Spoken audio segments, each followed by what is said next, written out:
Welcome back, my friends, to the Predictive Playbook. I'm your host, John Ryan. I have Dr. Chuck here, and we're going to be giving you 2 free picks in college football action. I'm not going to delay it another second. Dr. Chuck, I know you have a game for us. Tell us where we should be betting. So for those of you that have my all-access package or were with me this past weekend, you're going to recognize a similar play. We're going to be back on the Cowboys of Wyoming, back home in Laramie this weekend. They host the Ball State Cardinals. We sure did think we had a nice, easy win with the Cowboys this past week. Got up by 4 scores and then ended up with a push at the end. But they put up a 50 spot on Northern Illinois on the road. And they get a second straight week of action, but this time back home. And we're focusing on the offense versus defense. They have a big advantage against that Ball State defense that's a bit porous. In addition to the factor that I like the most, I think, is as far as the MAC conference goes this season, in the West, it's probably going to be Ball State or Toledo. And Ball State has to travel to Laramie to play with Wyoming this week, where they're going to be 6-point dogs, and they host Toledo next week and know that they're going to need that game. And so extra incentive to fade them in a look-ahead spot, in addition to the fact that Wyoming's back home. I think this line should probably be 9 or 10. So I think getting that -6 on the Cowboys to go 3-0 this season is a great spot to get a win there.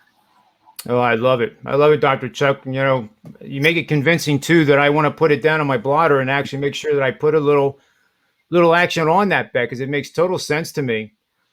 What doesn't make sense to me is Notre Dame.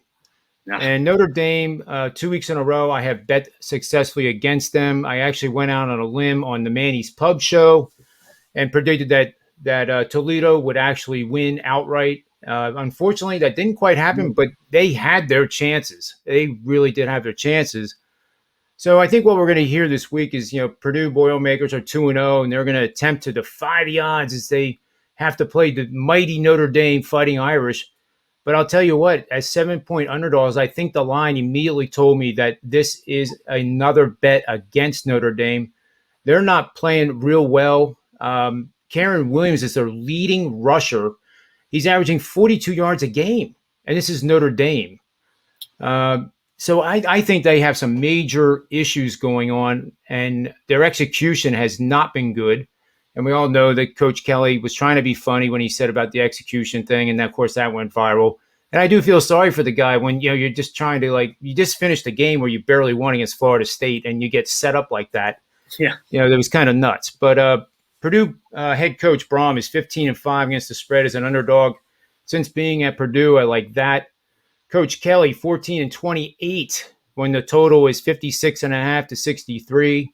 That does reflect their defensive woes as well.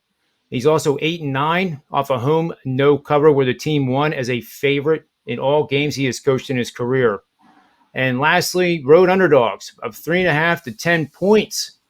In this case, that's obviously Purdue in a non-conference game after playing a non-conference game. 51-20, 72% last 5 years. And real quick, if the team is an underdog of 3.5 to 10 points and was a good passing team from last year, averaging 250 or more passing yards per game, and has 8 of their offensive starters coming back, including the quarterback, this one's even better. 28-5 last 10 seasons, 85% winners. Chuck, it tells you to bet Purdue and sprinkle the money line along with it. So I like this game quite a bit. Information from JR there. Oh, I love that play so much. In general, I like betting Purdue because people think, bottom of the Big Ten crap. But I think you not only did you bring it up, but what did we learn about Notre Dame almost choking that game away and what Jacksonville State did? So I mean, yeah, you can argue letdown spot for both teams, and they both showed their letdown, and they both could have come away with losses. But the public loves to bet Notre Dame. Notre Dame's a hugely bet team. They have their own station, and they're only laying 7 points. That's what and they're at home. I like to call fade the bag. Vegas is here, come get this easy -7 on the Irish. Yeah, I like it quite a bit. We'll have to talk about more later this week too. See how the lines have moved, but I think you're going to get better than 7. I wouldn't be surprised 7.5.